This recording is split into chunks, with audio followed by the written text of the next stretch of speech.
Okay, thank you, Shirel, for the introduction. Shalom, everybody. Good morning, good afternoon, good evening, wherever you happen to be. Participants in this group now, almost touching the 200, may belong to at least 3 specific groups. Regular CSP participants who may know me from several lectures. What I would call my own chevre, people who study literature with me from the beginning of COVID all the way to today. And the third group will be people who do both, CSP and the literature group. So I really would love to take now 5 minutes and acknowledge all the people I know personally, but I will know that I will not do that because it's unfair to the people I do not know personally. But I see you, I love you, and I'm grateful for the fact that you joined us, all of you. We can write later on if you wish. A word about what I was planning. Ari had called me weeks ago during the time of the demonstrations in Israel to create a session relevant to those difficult days. Yes, we called that difficult days up till a week ago. And I said yes, and we planned the session. And then the tragedy hit us a week ago. And Arik, I was stranded in Budapest, couldn't go home. And Arik approached me and I totally forgot about the session. And I was going to tell him just cancel. But because of the difference in time, I took some time and I said, no, there is something I can do. And wrote back to him, to Shirel, and here we are with the session from the ashes. So this is something that was created for the occasion. Those of you who know me will not be surprised with the following comment.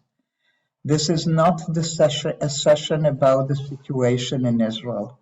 I repeat, this is not a session about the situation in Israel. You have the television channels for that. You have social networks. You have endless events through your communities and synagogues, etc. I am not a commentator about the situation. I'm a teacher of literature, and we will study literature. This is what we have gathered here to do. For me tonight, for you daytime, wherever you are. We will study poetry and nothing else. Yes, it will relate to what we feel. The choices of the poems will tell you where I am standing as per what I prefer to do today. So let me put my PowerPoint on and Rachel, one moment. Something I didn't mention, you might see black rectangles on the screen once in a while. We're aware of them. They will disappear. So please be a little patient, and don't worry about them. Hang on for a minute. Something went wrong with my PowerPoint, so I will need to readdress that. Okay, let me go back to you and see how I can do that. This, I hope, will be better.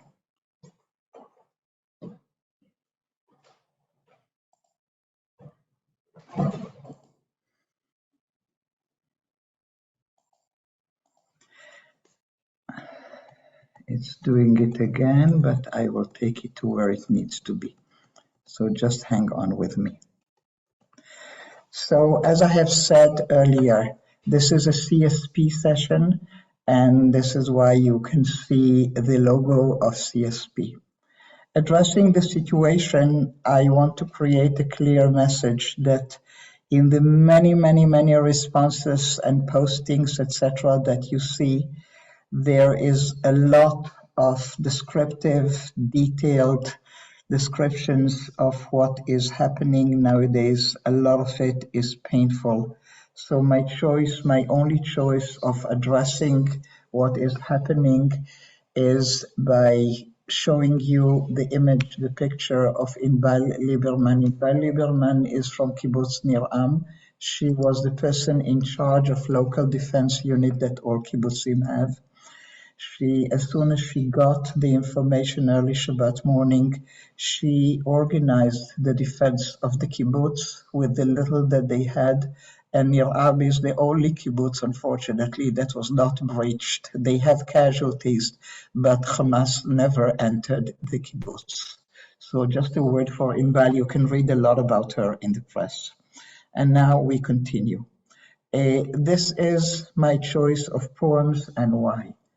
I called it a poetry at time of major tragedies, and I have chosen a few of the many that we have because my intention today is to show that practically every reaction is okay. The different ways of reacting to the pain are accepted.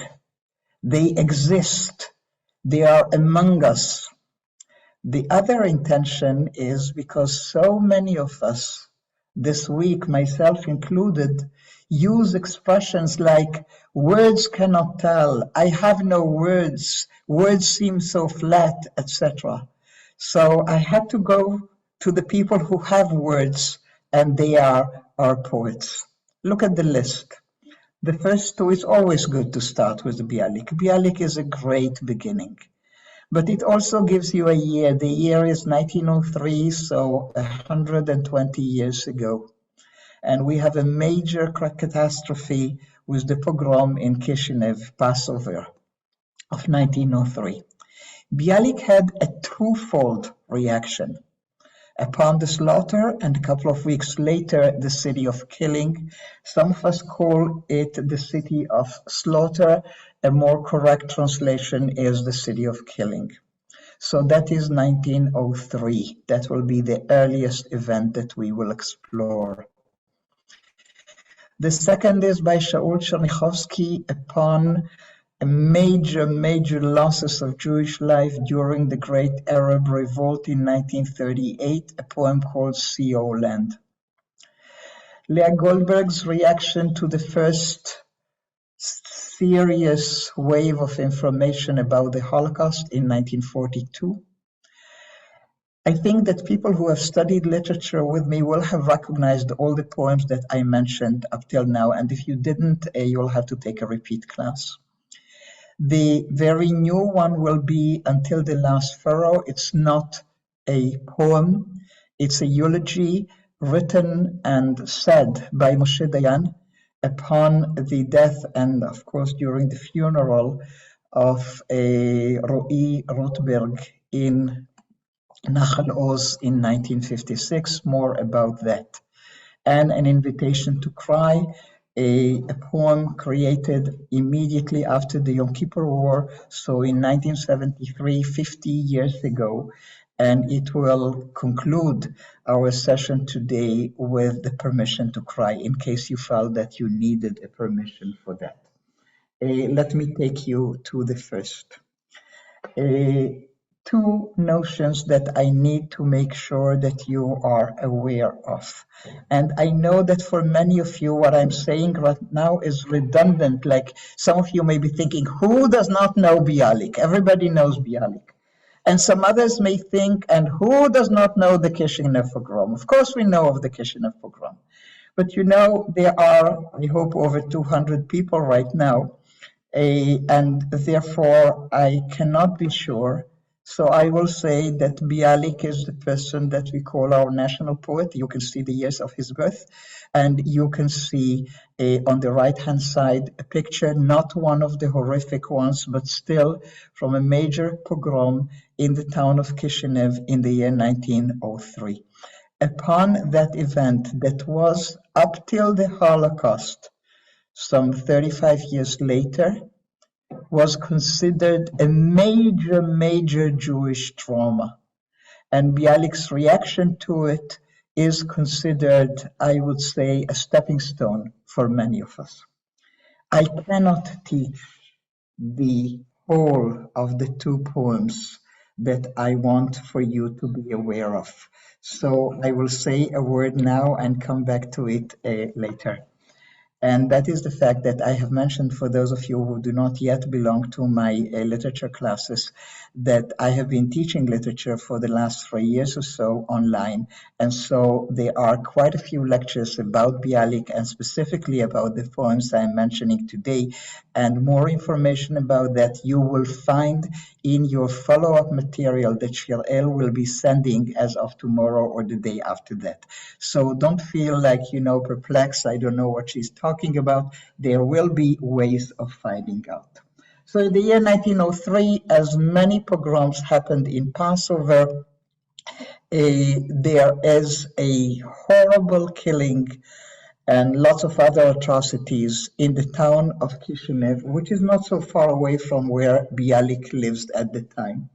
The news arrived pretty fast, and Bialik, who is already, you can see through the year he was born in 73, so he is like 30-some years old. He is still a young, but already a very well-known and admired poet in Hebrew, and that's very important to see. We will be reading the English translation of Al Shchita, of Upon the Slaughter or On the Slaughter, but Bialik wrote in Hebrew, and he lives at the time at the town of Odessa, which is a center of a Hebrew culture and development at the time. I'm going to read the Hebrew and then the English. I will not spend time looking for readers at this point. Oftentimes we do, I know that. על השחיטה. שמיים בקשו רחמים עליי, אם יש בכם אל ולאל בכם נתיב, ואני לא מצאתיו, התפללו אתם עליי. אני ליבי מת ואין עוד תפילה בשפתיי. וכבר אוזלת יד אף אין תקווה עוד עד מתי, עד ענה עד מתי. התליין צוואר קום שחט, עורפני ככלב, לך זרוע עם קרדום וכל הארץ שלי גרדום, ואנחנו המעט דמי מותר, הך קודקוד ויזנק דם רצח, דם יונק וסב על כותנתך, ולא ימח לנצח לנצח. ואם יש צדק יופה מיד.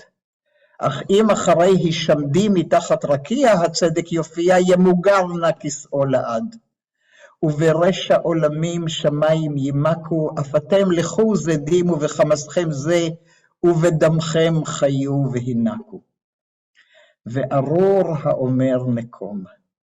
נקמה כזאת נקמת דם ילד קטן עוד לא ברא השטן.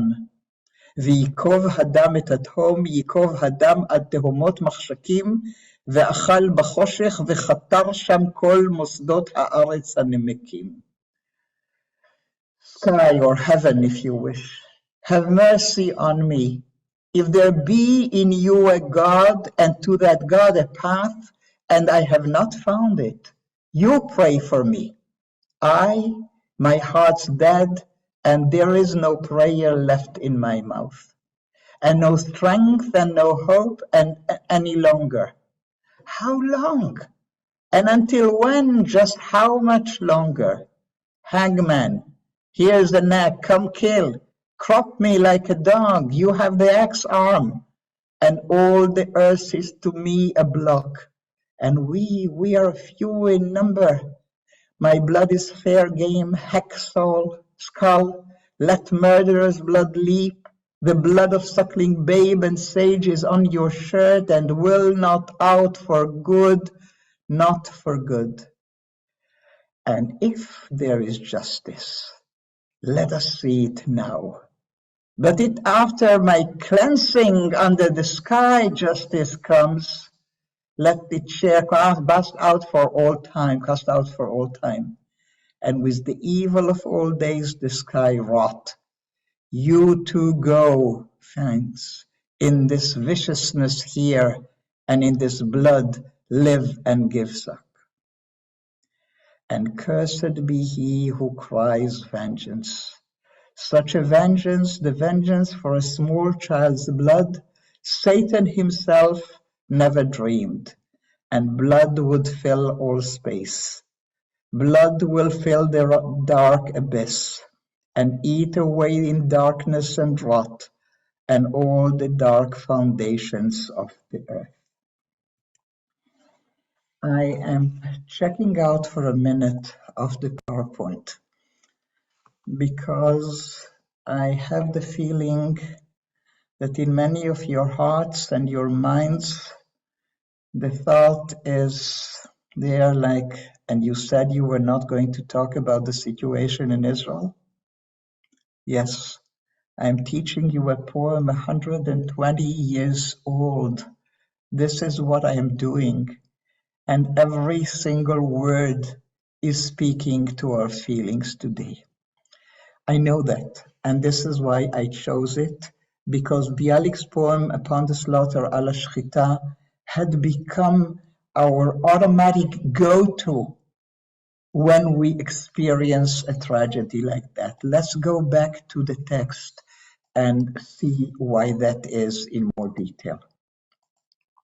Okay, so here we are back with the text, and let me highlight a few things for you.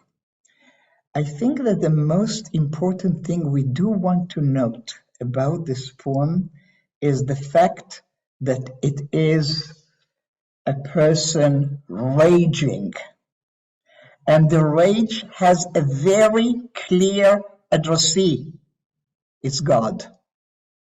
Sky or heaven, have mercy on me if there be in you a God, and to that God a path, and I have not found it, you pray for me.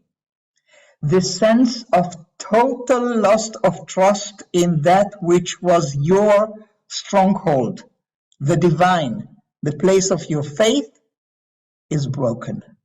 Something is severed forever. Bialik is raging, and he is raging at God, but at another thing.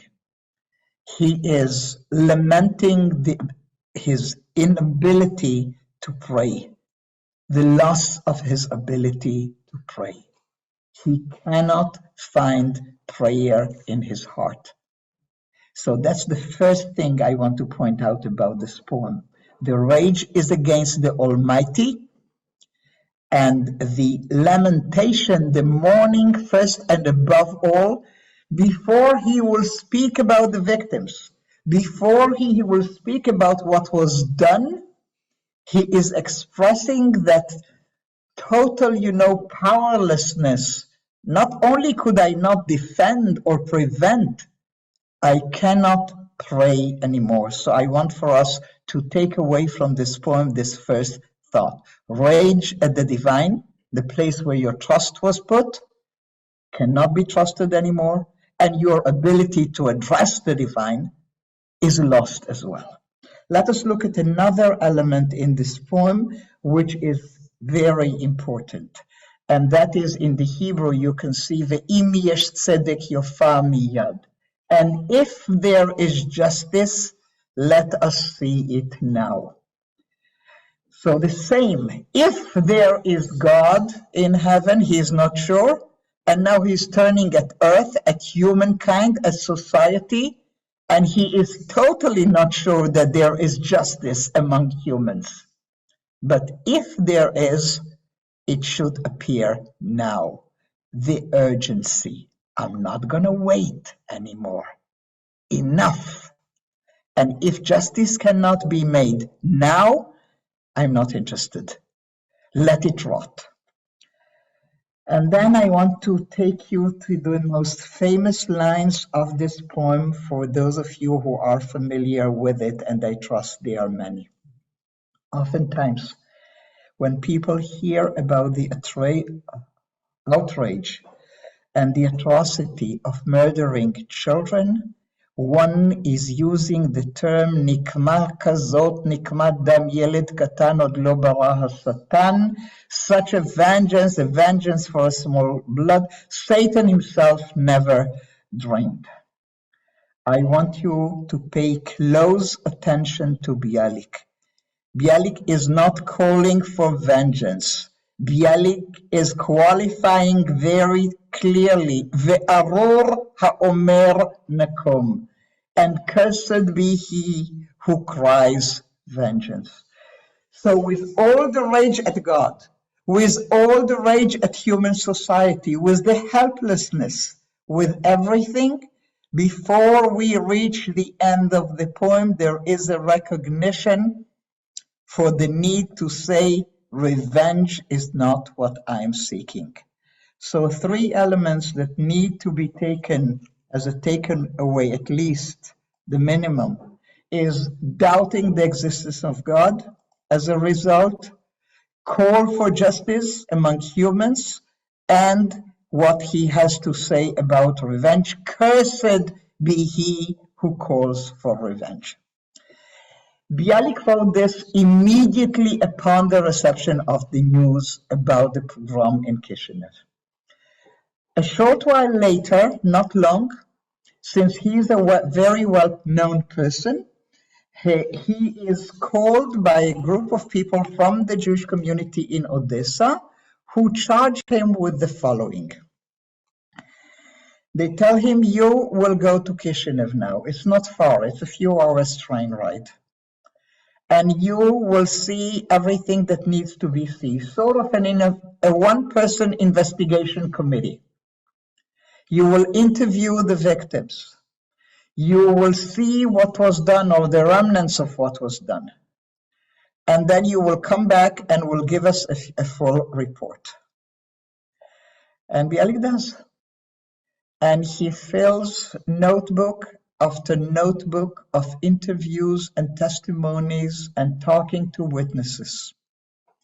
He even was given by the committee who sent him a camera to take pictures.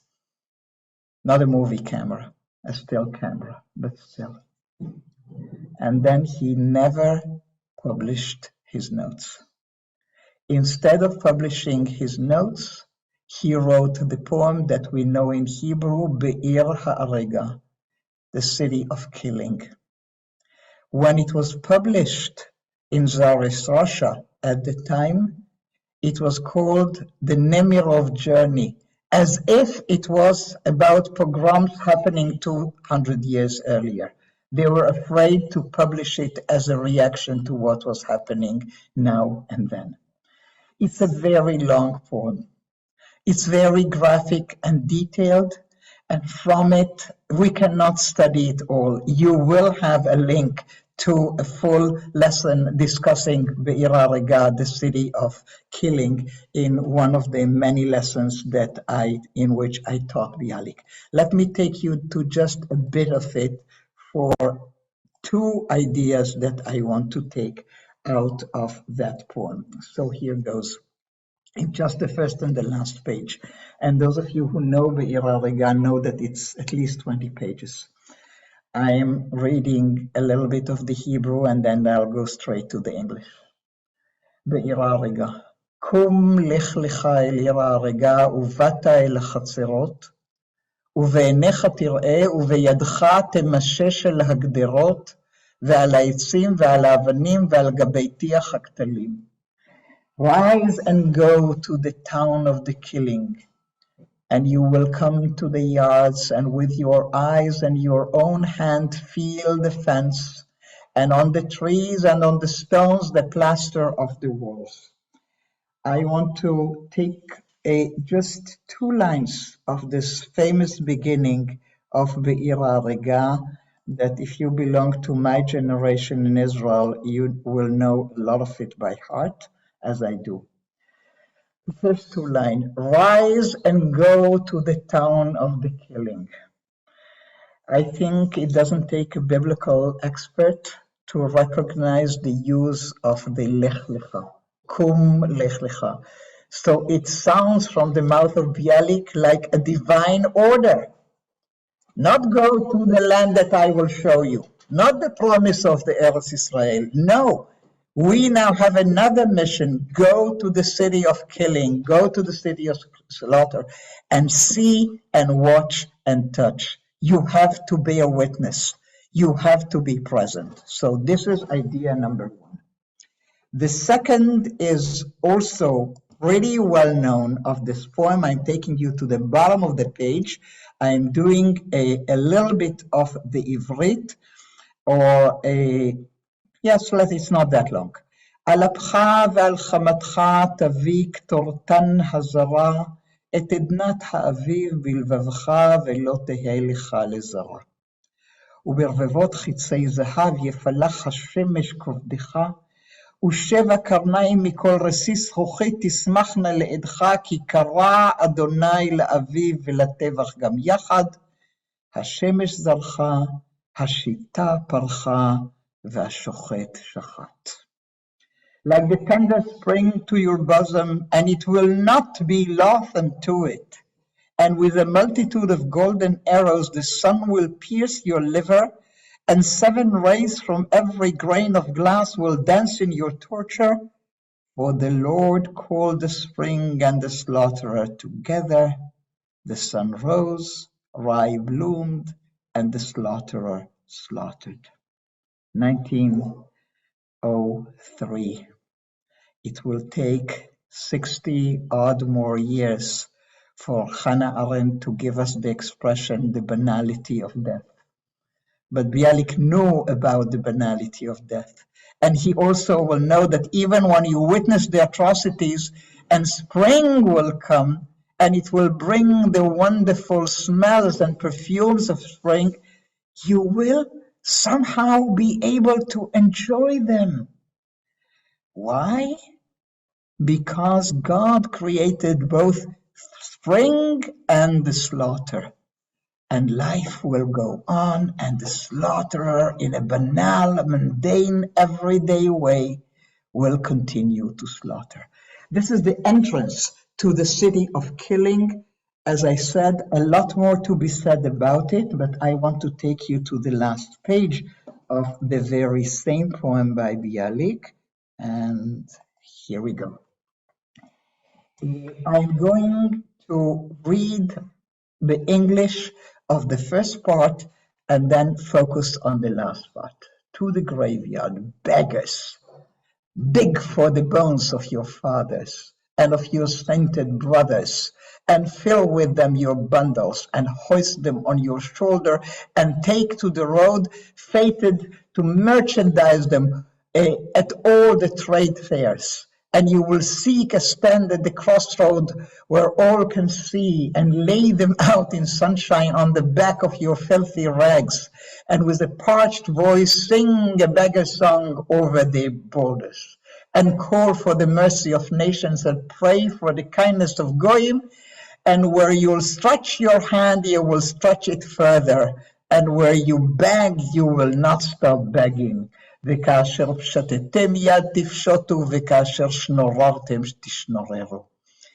The main rage in the city of killing is not at God.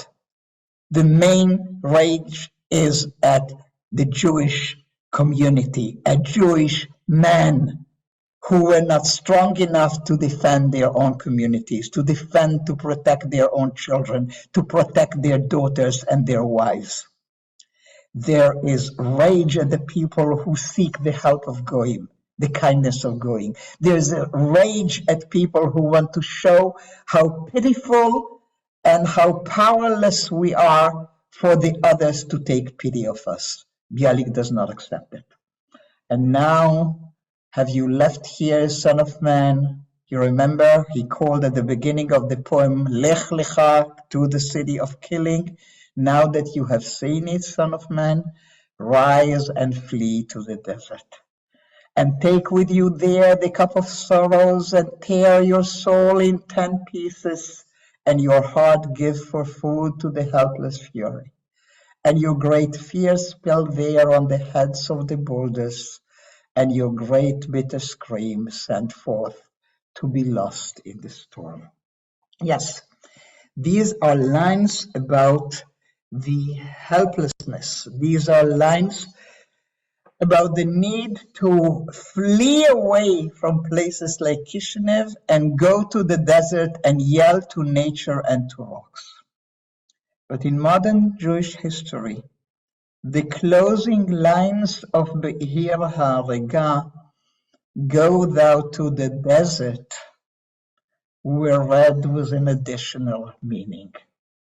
There were the call for the Zionist answer to what Jews were suffering in Gula, in Galut, in exile. Go to the desert place. Start again. It is after Kishinev, 1903, that the first Jewish defense organization is created. It is after Kishinev that the second Aliyah, the Aliyah of your Ben-Gurions and Ben-Zvi, the ones who created the kibbutzim and Tel Aviv, etc., starts off 1904. It is in the Zionist Congress immediately after Kishinev that they refuse the Uganda solution and want nothing but Eretz Israel. The Kishinev pogrom caused two types of response. Rage against the order of things as they have been, the world of faith, the trust in God. Rage against the inability of Jews to defend themselves. Let us take these two responses as we move away from Bialik. I am looking at the watch. We don't have too much time, but if there is something very urgent, Shirel, maybe in the comments, a question or something, I am willing to take one or two. No, we can go on for now. We'll keep them to the end. Thank you. Okay, thank you very much. So we go on for now. And you know, again, if you studied literature with me or anybody else, Hebrew literature, you know well that if we have done Bialik, the next thing we need to do is Tchernichowski. Tchernichowski always goes after Bialik, so we are doing Tchernichowski, as the custom is. So, let me take you there.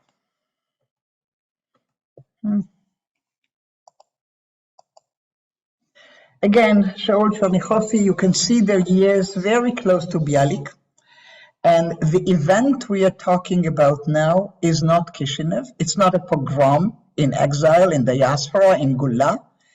It's riots against Jews in Eretz Israel, in the land of Israel. There were more than one, of course. We know that in the history of Jews and Arabs in the land of Israel. But one of the severest ones were in the years between 1936 and 1938. I'm not going into the history of the Great Arab Revolt, easily accessible through your Wikipedia and any other means that you trust more or less.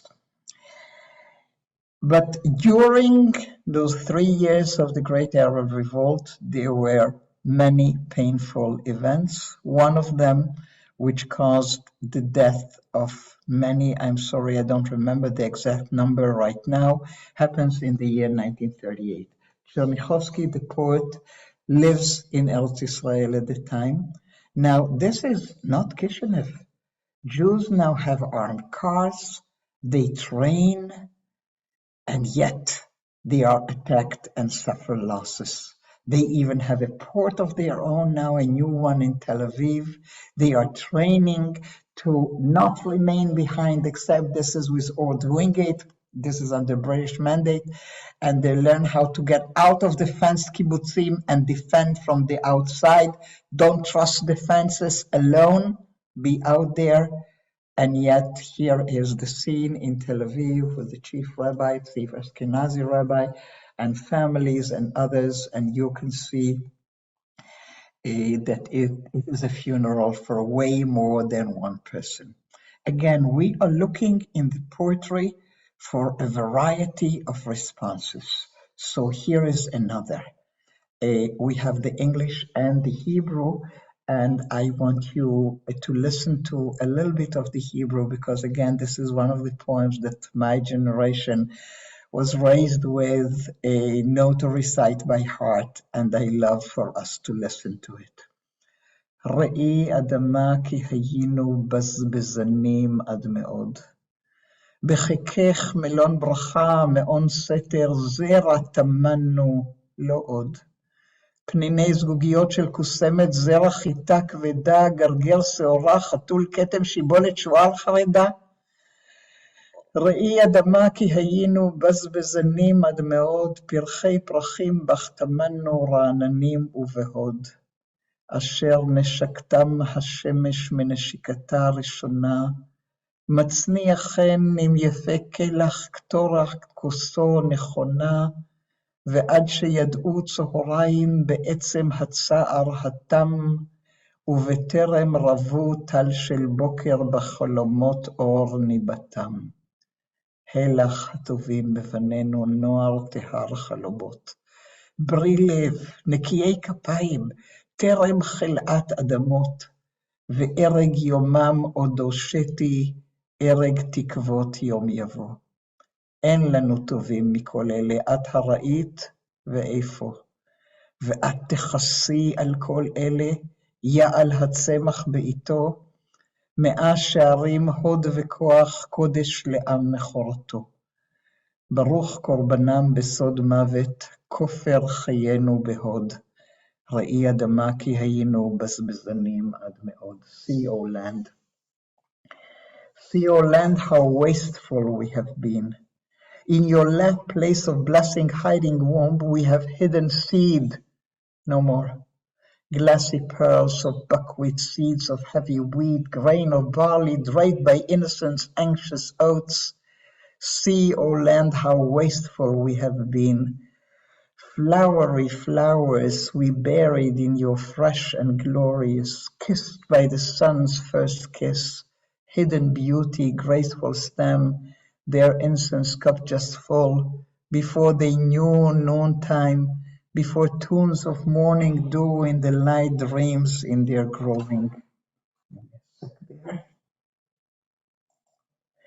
Here, take the best of our sons, pure dreaming youth, spotless heart, clean of hand, yet unspoiled. The texture of their day is still wrapped, weft of hope yet to come. We have no better, have you seen, and where? All these you shall cover, plant will grow in good time, 100-fold of splendor and might, sacred to the land. Blessed is their sacrifice in the secret folds of death, our lives ransomed with glory. See, O land, how wasteful we have been. Why did I choose among the many options of poems written for lost young life in Israel, did I choose Tchernichowski for our session today?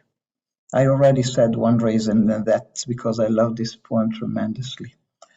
But those who know me know how much importance I lay with poets such as Natan Alterman, and with his great and well-known poem, The Silver Platter, in which you glorify the courage, the fighting power, the standing up for your nation, and for it to become a major, major poem in our ritual and sacred ceremonies of remembering the dead.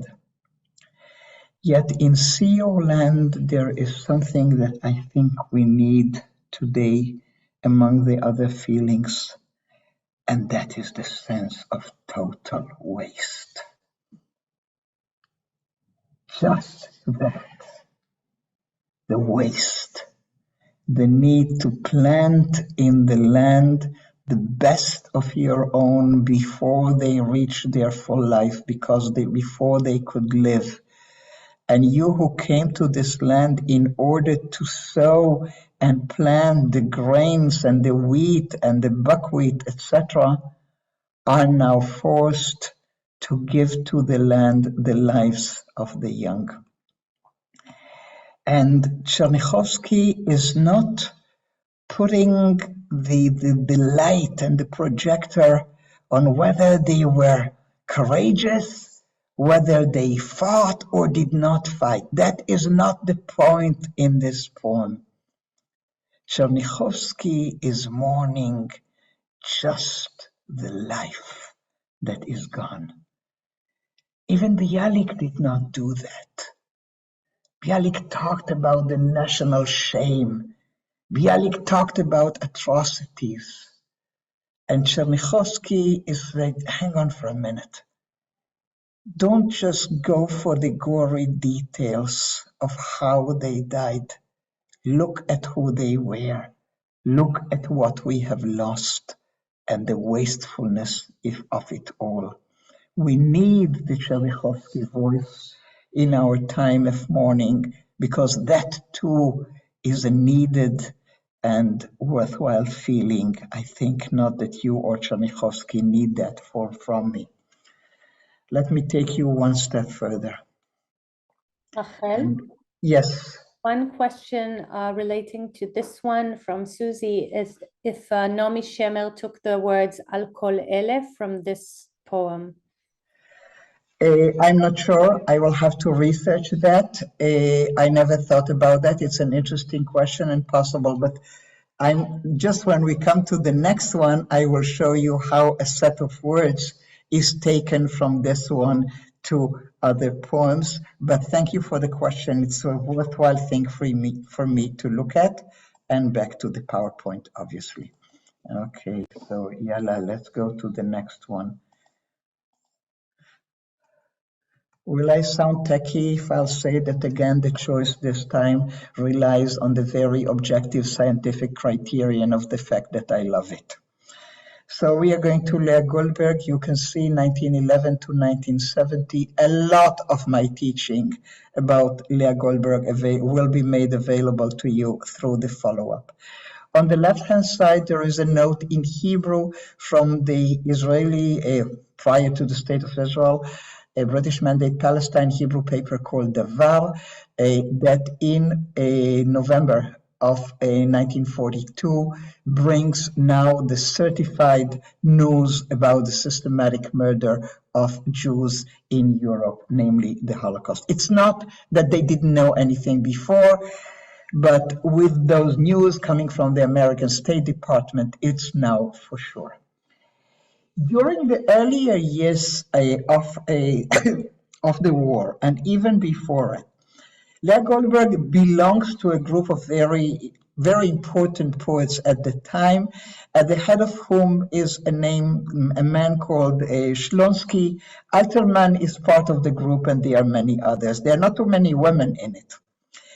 Shlonsky, particularly the chairperson of this group called Bialik Together, is critical of Leah Goldberg, who at the time is not willing to write anything that is national, political, ideological. She focuses on personal poetry. And it is interesting to see that when she finally decides to write about the events and the pain that they cause her, she manages to remain Leah Goldberg and write about it personally. So here is the poem, and I made it a point to make sure that the Hebrew title of the poem, Ha'omnam od yavo yamim, and the title in the translation in English, You Shall Walk in the Field, is not the same. I know enough Hebrew and enough English to understand that these are two different titles, yet it is a fact that when you talk about this poem, sometimes it is called Will It Be True That Someday, and you will see it in the first line, or it is called You Shall Walk in the Fields. So let me read a little bit of the Hebrew, then the English, then we will hear the whole of the Hebrew sang to us by Chava Alberstein. So, Ha'omnam od yavo yamim beslicha ubechesed, ותלכי בשדה ותלכי בו כהלך חתם, ומחשוף כף רגלך ילטף בעלי האספסת, או שלפי שיבולים ידקרוך ותמתק דקירתם. Is it true? Will there ever come days of forgiveness and mercy, and you will walk in the field and it will be an innocent walk, and your feet on the alfalfa small leaves will be gently caressing, and sweet will be stings when you are stung by the rye's broken stalks. And the drizzle will catch you in pounding raindrops folly, on your shoulders, your breast, and your neck, while your mind will be clean. You will walk in the wet field, and silence will fill you, and as does light in the dark clouds rim. And you will breathe in thorough, in breath calm and even, and the pond's golden mirror will show you the sun up above. And once more, all the things will be simple and present and living. And once more, you will love. Yes, you will. Yes, once more, you will love. You will walk all along, never hurt by the blazing inferno of the fires on the roads fed by horrors too awful to stand. And in your heart of hearts, you will be able to humbly surrender in the way of the weeds, in the way of free men. And you needed all the patience in the world to follow me, Rachel. What are you talking about? How is this connected at all to any tragedy? And Leah Goldberg is taking you through the whole first three stanzas of the poem, talking about a vision that she is not sure will ever happen. Is it true? Will there ever come days of forgiveness and mercy? This is how this poem is taught, the total inability to believe that things will get normal again. And then she goes on to describe normalcy of walking in the field and having the sense of raindrops on your body and the nakedness of your feet on the ground and breathing, just breathing normally. None of that can be believed at the time the poem is written.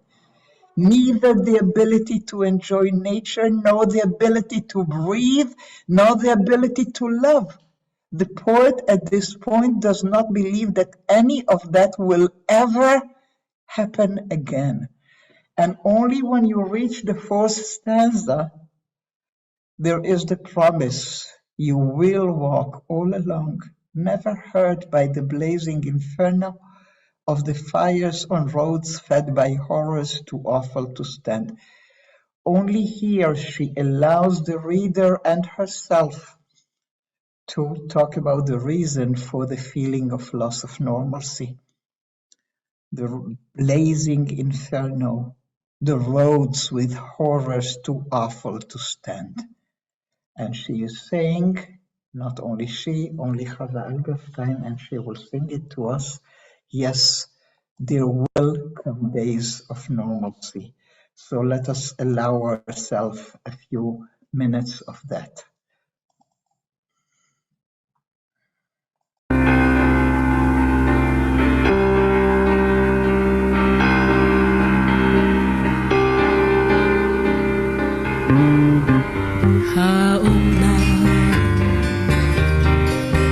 האומנם עוד יבואו ימים בסליחה ובחסד ותלכי בשדה ותלכי בו כהלך הטל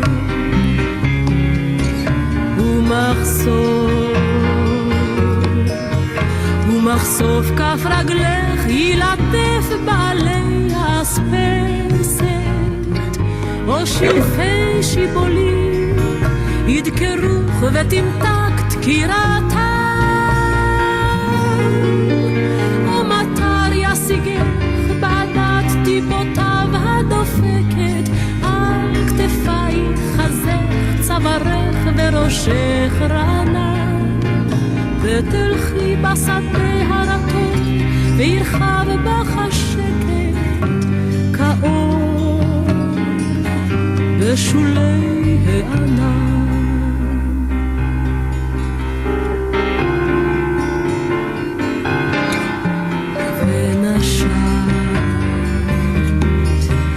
ונשמת את ריחו של התלם נשום ורגוע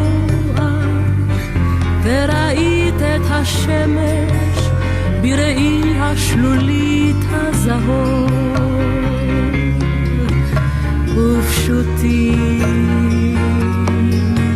ופשוטים הדברים וחיים, ומותר בם לנגוע, ומותר לאהוב, ומותר לאהוב.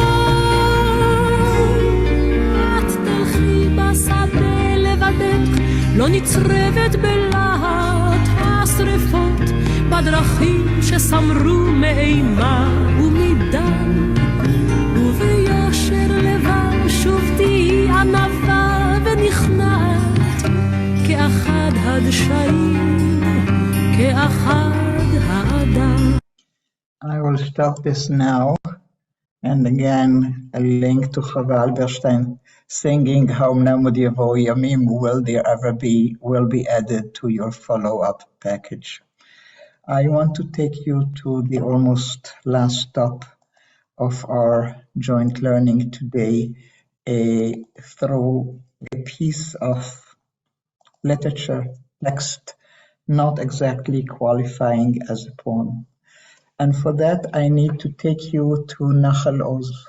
You can see the map, you can see the Gaza Strip, you can see the place near Sderot, and you can see the sign leading to Nahal Oz, the first Nahal settlement in that series of Jewish kibbutzim created in the early 50s. On the left-hand side, you can see the sign advertising the 70th anniversary of Nahal Oz that was supposed to be celebrated last Motzei Shabbat. And the inscription, for those of you who do not read Hebrew, Ad Hatelim Ha'acharon, to the last furrow, is the reason for me choosing this text for you, but not only for me, but many others today. In the year 1956, when Nahal Oz was about 3 years old, as quite a few of the other young kibbutzim around there, but it was the first, there were young people who were working the land, and the ideology was Ad Hatelem Ha'acharon. We will work the land to the last furrow, to the frontier, to the border. That was Israeli defense concept. We need to settle all the borders of Israel, and we'll need to have civilian kibbutzim, moshavim, towns to the last furrow. There was a wedding planned for 5 couples, and Moshe Dayan, the Minister of Defense at the time, was invited. On the day he came, a terrible murder by a Fidayun, we called them at the times, not Hamas, infiltrating from Gaza, Palestinians, who murdered Ro'i Rothberg as he was working the fields to the last furrow, Ad Hatelem Ha'acharon. The wedding was not cancelled. It was celebrated the way they could celebrate, with the tragic death of Ro'i, and the following day the funeral took place. Moshe Dayan came back the next day and read his eulogy, also available, recorded on YouTube. To the last furrow by Moshe Dayan. Yesterday morning, Ro'i was murdered. The quiet of the spring morning dazzled him, and he did not see the lurkers for his soul on the line of the furrow. Please let us not accuse the murderers today. What do we do if we are accused of their intense hatred for us? They have been sitting in the refugee camps in Gaza for 8 years, and in front of their eyes we make the land and the villages where they and their ancestors live as our inheritance. Not from the Arabs in Gaza, but from ourselves we will ask for Ro'i's blood. How did we close our eyes from looking at our destiny? From seeing the destiny of our generation in all its cruelty? Have we forgotten that this group of boys sitting in Nahal Oz carries the heavy gates of Gaza on their shoulders? Gates beyond which hundreds of thousands of eyes and hands crowd together, praying for our weakness to come, so that they can tear us apart. Have we forgotten that? We know that in order for the people of our destruction to die, we must be morning and evening armed and prepared. We are the settlement generation, and without the steel helmet and the cannon muzzle, we will not be able to plant a tree and build a house. Our children will not have a life if we do not dig shelters. And without barbed wire fence and the machine gun, we will not be able to pave a road and drill for water. The millions of Jews who were destroyed because they had no land are watching us from the ashes of Israeli history and commanding us to settle and build a land for our people.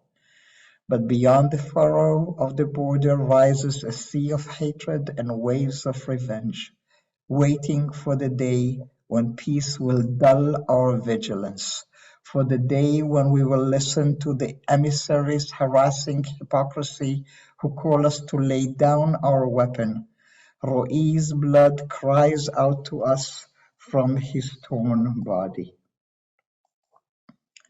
Just a minute.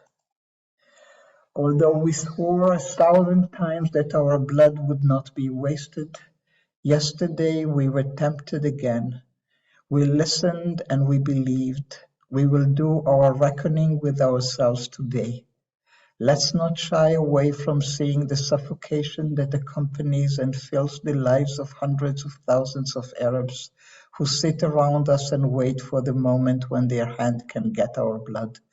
Do not turn away in our eyes lest our hand weaken. This is the decree of our generation. This is the choice of our lives. To be true and armed, strong and rigid, or the sword will fall from our fists and our lives will be cut off. Ro'i Rothberg. The skinny blonde boy who went from Tel Aviv to build his house at the gates of Gaza, to be a wall for us. Ro'i, the light in his heart blinded his eyes, and he did not see the consuming lightning. Longing for peace deafened his ears, and he did not hear the sound of the lurking murder. The burden of the gates of Gaza was too heavy for his shoulders. That too is one of the voices I wanted you to hear.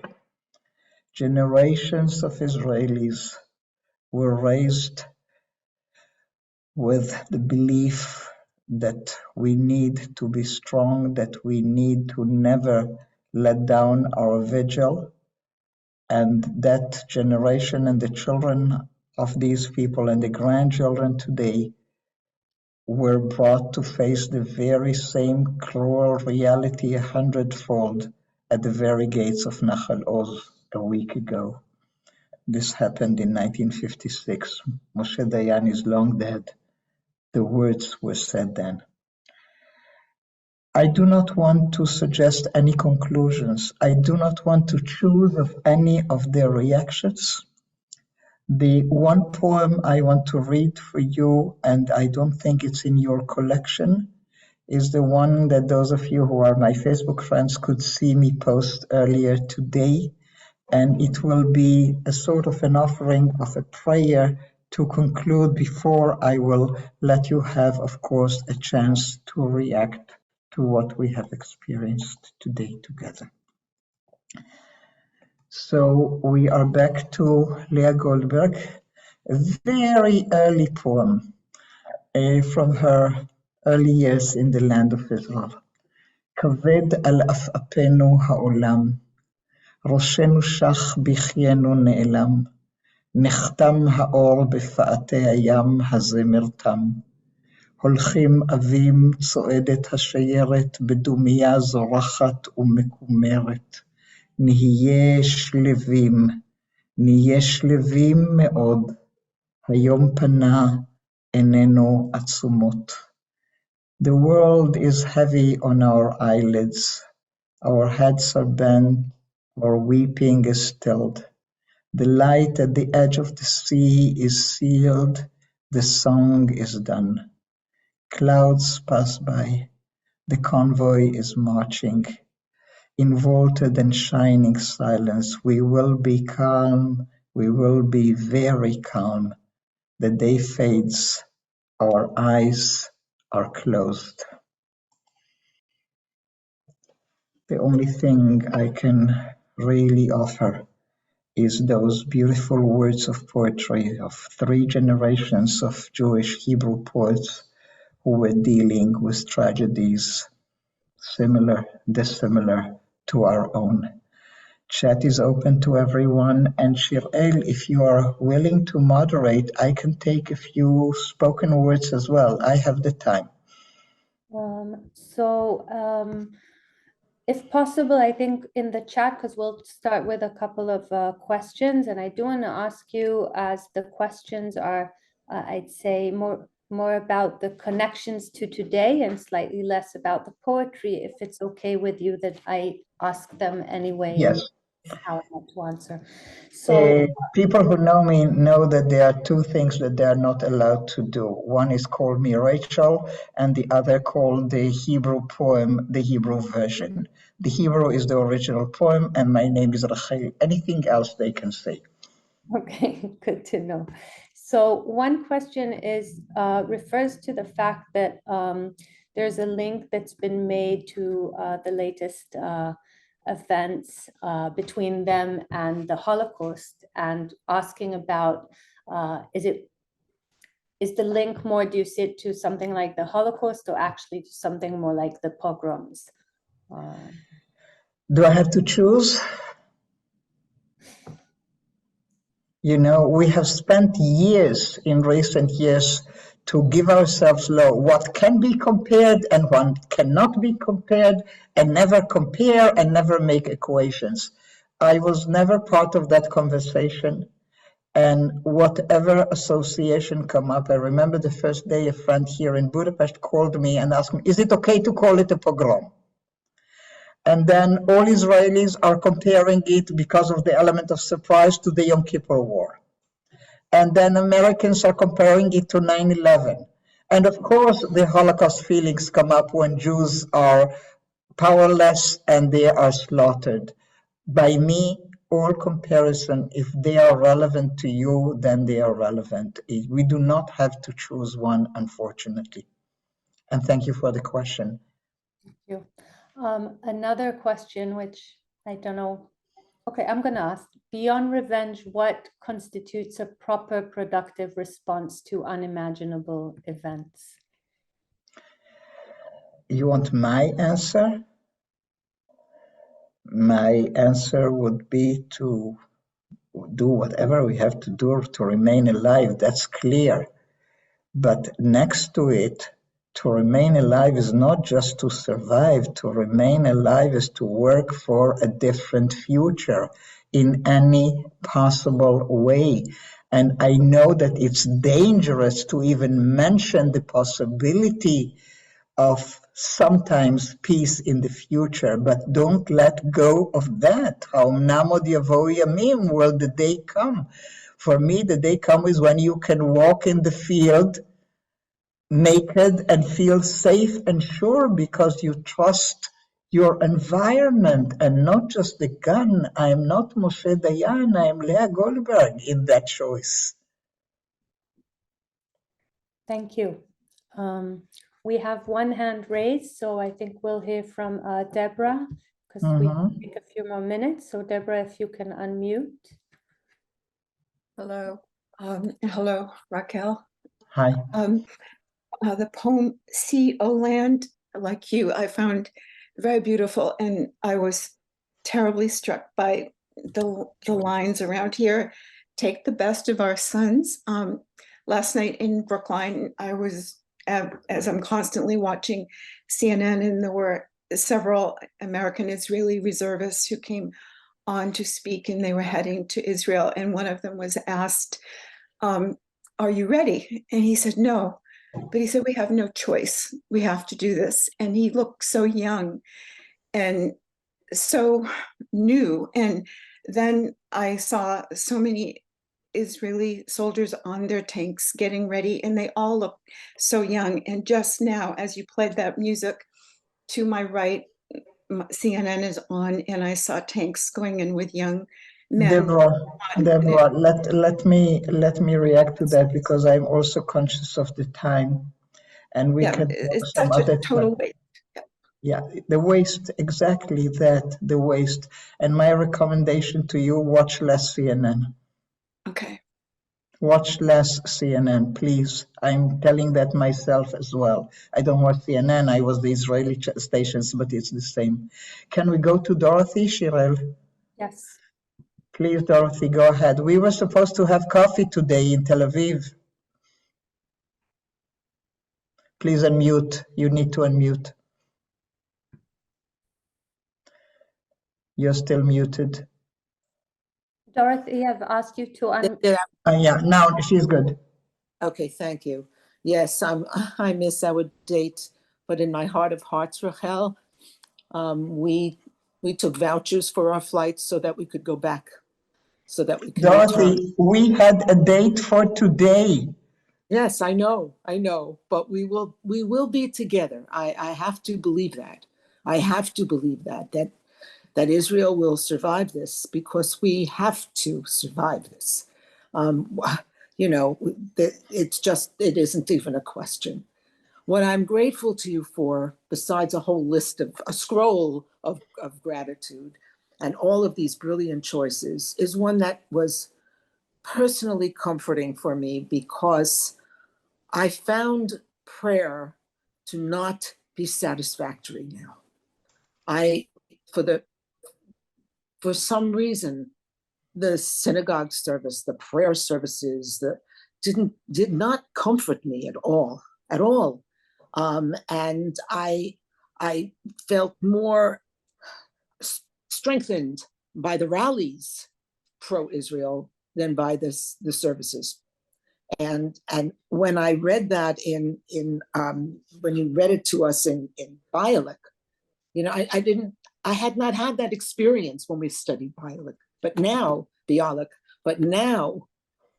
it touched me very much, and it made me feel embraced, and it made me feel like this is a legitimate feeling. It's okay. I have not turned away Judaism.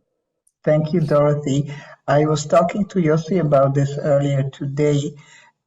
One of the poets we studied in our circles when we were talking about the disengagement and other political issues was a poet who is very much from the right wing, and you who know me, you know that that's not exactly where I belong, but it doesn't ever stop me from teaching beautiful poetry, Yonadav Kaplun. And he lost two of his daughters-in-law. Both his sons lost their wives. And he was with the children and with his sons, and somebody asked him, "Can you pray?" And his answer was, people talk to whoever they can, their social worker, the army, the ministers, the press. I will try him. So Dorothy, give it a try. And can we go to Polly? Yes, we're gonna hear from Polly and Mona, and then we're gonna close. Okay, close. Okay. It's good because I always give Mona the right to do the closing question. Yeah, go ahead, Polly.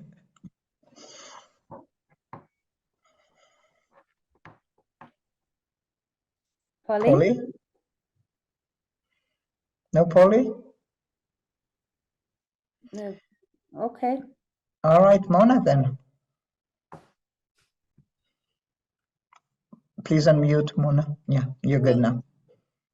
So first of all, it's so good to be with you again, Rachel, and I'm so grateful to CSP for bringing you. A couple things. For me, I can only speak for myself. Blaming God for this doesn't work for me. I think God created us with the capacity to choose good and evil, and then it's on us. And we and our enemies have choices. Number two, I was blown away by Moshe Dayan's statement. I would never, if you had given us this piece and you'd said, who wrote this? There would be no way. You would say it was us. Yeah, I know. I'm liberal, you know, whatever. His understanding of the complex relationship between us and our, I would say, legitimate claims and needs to be in the land, and the suffering in Gaza. if we don't take that into account, we'll never figure this out. But it's so complicated, and that Diane understood that. In 56. I don't know what happened to his voice, but wow, am I grateful for you for bringing that to us, and just so good to be with you. I, of course, cried through much of this, as I'm doing all the time, and it's just good to be together as we process this terrible time. Thank you so much, Mona. Shirley, I am leaving it up you to do I'm the going to closing. ask one last question just from the chat from Alhan Zahari. One moment. She says, in Bialik's first question, I felt the loss of hope because he couldn't pray anymore. And yet at the end, I felt hope because he was not calling for vengeance. There is a rage and hope is lost, but vengeance is not the answer for Bialik. Am I understanding it right? I think you are, and if you were in a closer relationship with me, you would see me occasionally on Facebook and other places when people misquote Bialik and they forget the line, and cursed be he who calls for vengeance, and they just quote the line, the vengeance for the life of a young babe, even Satan could not dream. People misquote Bialik on this because it's so easy to go to revenge. It's so easy to want revenge. It's so natural, I would say. And Bialik is saying no. Even at this point, revenge is not the answer. And I think I can offer you something for a heartwarming conclusion. As you know, I am stranded in Budapest, so I speak to my kids and my grandchildren on the phone. My oldest granddaughter, Shira, is 21. And we just spent amazing 9 days in New York together that are somehow seem now as 2 years ago. But anyway, it was about a month ago. And we spoke yesterday, and I told her about this session. And I told her I was going to start with Bialik. And she said, Safta, I'm telling this only to you because I'm so ashamed. At the beginning, I too wanted revenge. I don't even understand how it happened to me, Safta, but it did. And she was crying. And so I said, it's okay to cry and it's okay to feel that. The question is, what do we do with these feelings? And so with the wise words of my oldest granddaughter, I will leave you tonight. Thank you for coming. Thank you for being with us. And there's more to come in our sessions. Toda rabba, be strong.